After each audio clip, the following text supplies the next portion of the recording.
Drug तस्कर ऋतिक बजाज को police remand में भेजा गया। दिल्ली की 30 हजारी कोर्ट ने 3 दिन के रिमांड पर भेजा।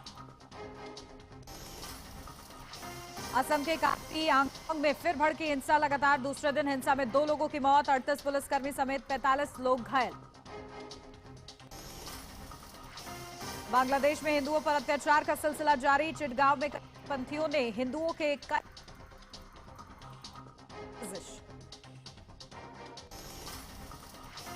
अंतरिक्ष में इसरो का इतिहास। इसरो ने LVM-3M6 रॉकेट किया लॉन्च। श्रीहरिकोटा से ब्लूबर्ड 2 सैटेलाइट हुआ लॉन्च।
ये है उत्तराखंड, जहां पर्वतों की ऊंचाई जितनी प्रेरणादायक है, वहीं यहां के लोगों के सपनों में भी ऊर्जा की चमक है।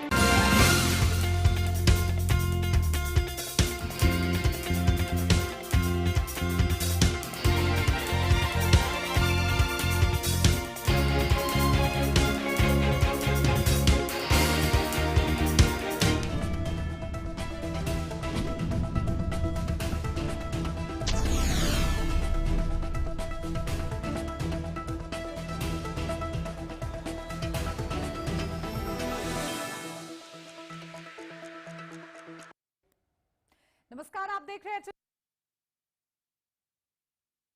बड़ी खबर के साथ, जहां बांग्लादेश के ढाका में बड़ा धमाका हुआ है। ढाका के पास जहां माघ बाजार में बम विस्फोट हुआ है। बम विस्फोट में एक व्यक्ति की मौत हुई है, ये बड़ी खबर मिल रही है। जहां वायरलेस गेट इलाके के पास ये बड़ा धमाका हुआ है और इस धमाके में एक व्यक्ति की मौत की खबर भी मिल रही है। तो बांग्लादेश के ढाका में ये बड़ा धमाका, ढाका के माघ बाजार में बताया जा रहा है कि बम विस्फोट हुआ है और एक व्यक्ति की मौत भी हुई है। मंजर वहां पर देखने को मिला है क्योंकि बम वहां पर विस्फोट हुआ है और ऐसे में अब इसकी जांच होनी चाहिए कि आखिर ये बम विस्फोट क्यों हुआ है, किसने किया है, कैसे हुआ है। तो वायरलेस गेट इलाके के पास बड़ा धमाका हुआ है। तो देखिए, ढाका के माघ बाजार में बम विस्फोट हुआ है। वायरलेस गेट इलाके के पास ये बड़ा धमाका, तस्वीरें हम आपको दिखा रहे हैं। अफरा तफरी का माहौल वहां पर बन गया क्योंकि बाजार जैसे इलाके में सोचिए विस्फोट हुआ है और इस वजह से एक व्यक्ति की मौत की भी खबर मिल रही है। तो विस्फोट कितना भयानक और कैसे हुआ, क्या स्थिति अभी है, ये बड़े सवाल अब इस पूरे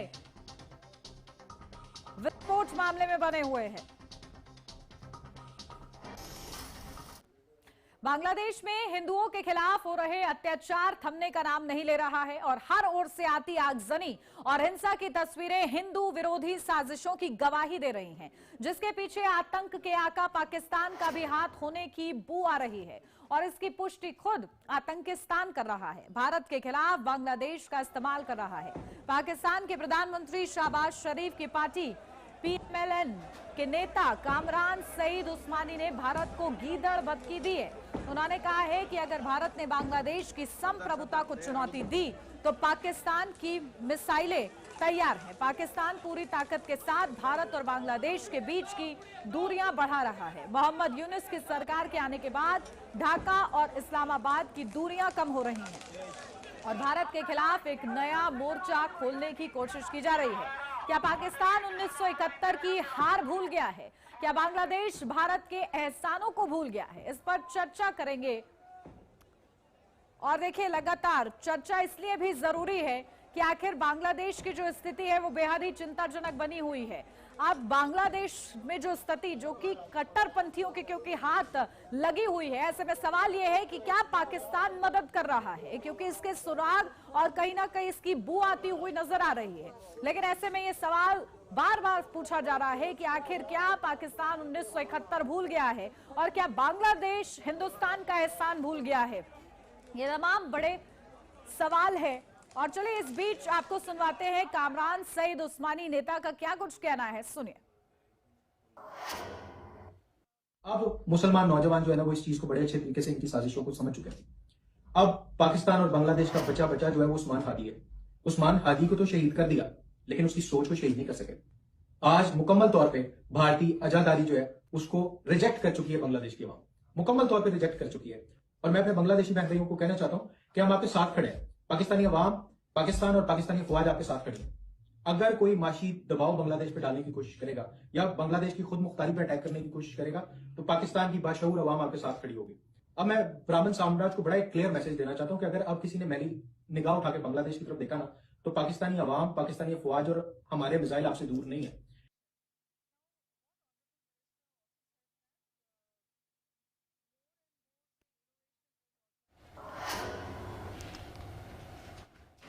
दिल्ली एनसीआर के लोगों को नए साल से पहले सरकार ने बड़ा तोहफा दिया है। केंद्रीय कैबिनेट ने दिल्ली मेट्रो के चरण 5A के विस्तार को मंजूरी दे दी है। केंद्रीय सूचना एवं प्रसारण मंत्री अश्विनी वैष्णव ने बताया है कि केंद्रीय कैबिनेट ने दिल्ली मेट्रो के चरण 5A को मंजूरी दे दी है, जिसमें 13 स्टेशन होंगे। इसके साथ ही दिल्ली मेट्रो का नेटवर्क 400 किलोमीटर को पार कर पाएगा और दिल्ली मेट्रो पहले से ही देश की सबसे बड़ी मेट्रो नेटवर्क में से एक है। इस नए फेज से दिल्ली एनसीआर के कई इलाकों में कनेक्टिविटी बेहतर होगी और लोगों को ट्रैफिक जाम से राहत मिलेगी। दिल्ली एनसीआर को मोदी सरकार ने ये न्यू ईयर का गिफ्ट दिया है। जो 13 स्टेशन एड ऑन किए गए हैं उसमें आपको ये बताते हैं कि जो 10 स्टेशन है वो अंडरग्राउंड होंगे और बचे हुए जो 3 स्टेशन है वो एलिवेटेड होंगे। इस तरीके की तैयारी की जा रही है और बताया जा रहा है कि ये प्रोजेक्ट जो है 3 साल में बनकर तैयार हो जाएगा और करीब 12,000 करोड़ की लागत इसमें लगने वाली है। ऐसे में ये बहुत ही खास तोहफा इसलिए भी हो जाता है क्योंकि देखिए दिल्ली एनसीआर के लोग जो है अपने काम के लिए घरों से बाहर निकलते हैं। ऐसे में उनको सुविधा हो जाएगी कि आखिर ये जो बड़ी सुविधा है कि मेट्रो के माध्यम से वो ट्रेवल कर पाएंगे। तो चलिए ग्राफिक्स के जरिए आपको बताते हैं क्या ये पूरा प्रोजेक्ट रहेगा, किस तरीके से 3 साल में ये बनकर तैयार होगा और दिल्ली मेट्रो सेवा का विस्तार किस तरीके से होगा। तो दिल्ली एनसीआर को मोदी सरकार का ये गिफ्ट है। केंद्रीय कैबिनेट की बैठक में आज अहम फैसला लिया गया है जिसमें जो नया फेज है 5A उसको मंजूरी दे दी गई है। तो दिल्ली मेट्रो के विस्तार को मंजूरी मिली है। मोदी कैबिनेट की इस बैठक में चर्चा हुई है और अब इसी के माध्यम से मेट्रो का विस्तार, जहां मेट्रो के विस्तार के लिए करीब 12,015 करोड़ रुपए मंजूर किए गए हैं। तो देखिए किस तरीके से लागत लगेगी जरूर, लेकिन साथ के साथ जो यात्री हैं, जो दिल्लीवासी हैं, उनको बड़ी सुविधा भी मिल पाएगी। तो परियोजना का बजट करीब 12,000 करोड़ बताया जा रहा है। तो परियोजना की मुख्य बातें वो हम आपको बता रहे हैं। 13 स्टेशन इसमें और एड ऑन हो जाएंगे और इसी के माध्यम से ये बड़ा विस्तार होगा। 16 किलोमीटर का नया कॉरिडोर इसके माध्यम से बनेगा। तो देखिए ये नया कॉरिडोर बनाया जाएगा और इसे भी सुविधाओं से लैस किया जाएगा। अभी भी कई लोग दिल्ली मेट्रो की सेवा लेते हैं और ऐसे में वो जानते हैं कि किस तरीके से व्यवस्था रहती है। तो कुल 13 नए स्टेशन बनाए जाएंगे जो कि 10 अंडरग्राउंड होंगे और 3 एलिवेटेड होंगे, जिसका हम लोग जिक्र कर रहे हैं। तो ये नए 13 स्टेशन बनाने की योजना को भी मंजूरी मिली है।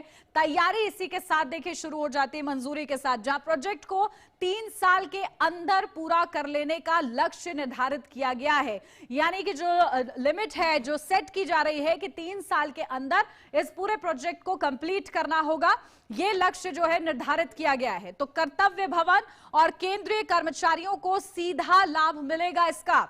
तो देखिए केंद्रीय कर्मचारियों के लिए बड़ी सुविधा हो जाएगी कि वो मेट्रो से ट्रेवल कर पाएंगे, उनका टाइम बचेगा और साथ ही साथ फिर वो बेहतर तरीके से काम भी कर पाएंगे, अपने समय का उपयोग कर सकेंगे। तो कॉरिडोर कर्तव्य भवन को मेट्रो नेटवर्क से सीधा जोड़ेगा, कर्तव्य भवन को मेट्रो नेटवर्क से जोड़ेगा और इसलिए केंद्रीय कर्मचारियों को इसका ज्यादा फायदा मिलता हुआ आने वाले वक्त में नजर आएगा। और इसी के तहत 13 स्टेशन जो है बनाए जाएंगे। सालाना 33,000 टन कार्बन डाइऑक्साइड उत्सर्जन में कमी आएगी। तो देखिए ये महत्वपूर्ण बात हो जाती है। तो वहीं नया कॉरिडोर मैनेजमेंट लाइन के विस्तार के रूप में विकसित होगा। तो देखिए जहां नया कॉरिडोर जो है वो मेजेंटा लाइन के विस्तार के रूप में विकसित होगा। अभी तक हम लोग देखते हैं किस तरीके से ब्लू लाइन, येलो लाइन है, अब मेजेंटा लाइन भी इसमें एड ऑन कर दी जाएगी। तो देखिए लगातार ये चर्चा हो रही है कि नए साल के साथ ही दिल्ली वासियों को ये बड़ी सुविधा और मोदी सरकार का ये बड़ा गिफ्ट। फिलहाल यहां रुक क्षणों से ब्रेक के लिए, जल्द हाजिर होते हैं।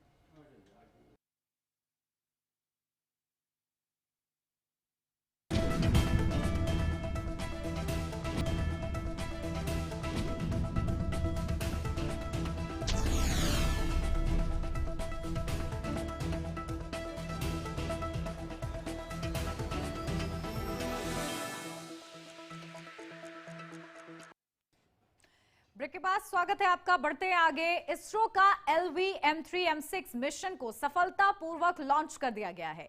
यह दुनिया का सबसे बड़ा कॉमर्शियल संचार सैटेलाइट है जो सामान्य स्मार्टफोन को स्पेस से सीधे हाई स्पीड ब्रॉडबैंड देगा। आपको बता दें कि LV-M3 का यह 6वां ऑपरेशनल मिशन है और अब तक का सबसे भारी पेलोड।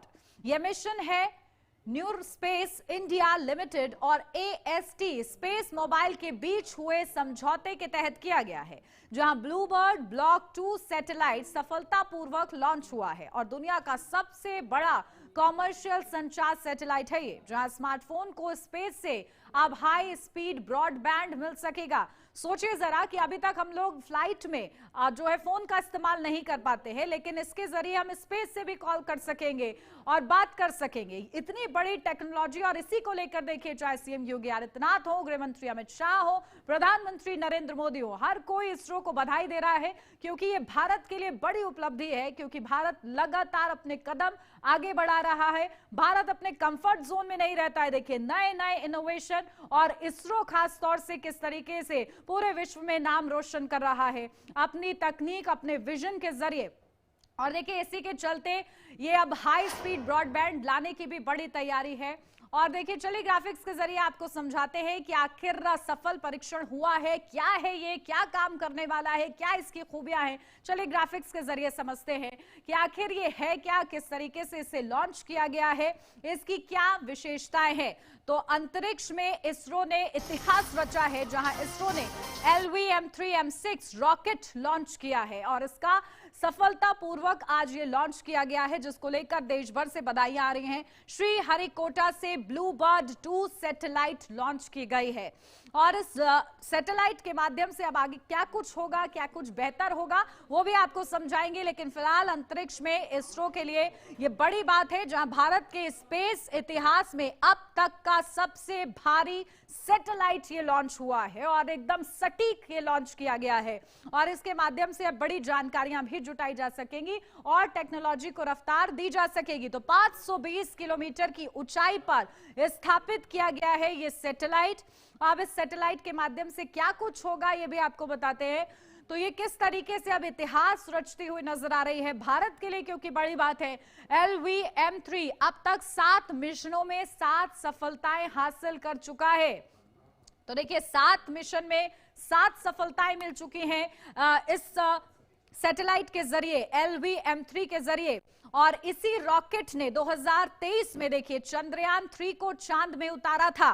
तो 2023 का भी जिक्र इसलिए हो रहा है क्योंकि इसी रॉकेट की वजह से चंद्रयान 3 जो है चांद में उतरा था, जिसको लेकर पूरे देश ने वाहवाही की थी और साथ ही साथ पूरी दुनिया की नजरें थी कि आखिर चंद्रयान 3 किस तरीके से सफल लैंडिंग करता है।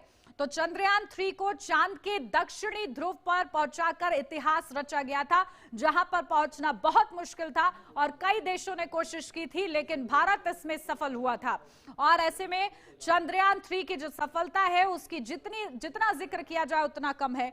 आज का लॉन्च LVM-3 की 8वीं उड़ान है, क्योंकि जो 7 उड़ानें थी वो सफल रही थी और ऐसे में ये LVM-3 की 8वीं उड़ान थी जो कि सफल हुई है, सटीकता के साथ लॉन्च हुई। LVM-3 का ये तीसरा कॉमर्शियल मिशन है। अब इस कॉमर्शियल मिशन के तहत देखिए बड़ी जानकारियां जुटाई जाएंगी। तो स्पेस से डायरेक्ट मोबाइल फोन में नेटवर्क मुहैया कराया जाएगा। अब सोचिए जरा क्या तकनीक होगी कि स्पेस से आप सीधा मोबाइल फोन से कनेक्ट हो सकते हैं। ये है इसरो के वैज्ञानिक और इसके लिए वो रिसर्च कर रहे हैं, इसके लिए ये रॉकेट भेजा गया, ये सैटेलाइट भेजी गई है। तो पीएम मोदी ने इसरो के वैज्ञानिकों को बधाई दी है। भारत का अंतरिक्ष क्षेत्र में एक महत्वपूर्ण कदम इसे बताया है प्रधानमंत्री नरेंद्र मोदी ने। तो देखिए किस तरीके से बड़ी उपलब्धि भारत के लिए है और इसी दिशा में गृह मंत्री अमित शाह, सीएम योगी आदित्यनाथ इसरो को बधाई दे रहे हैं, क्योंकि ये सभी के लिए गर्व की बात है। और इसी के साथ इस बुलेटिन में बस इतना ही। खबरों का सिलसिला आगे भी जारी रहेगा। आप बने रहिए HNN न्यूज के साथ।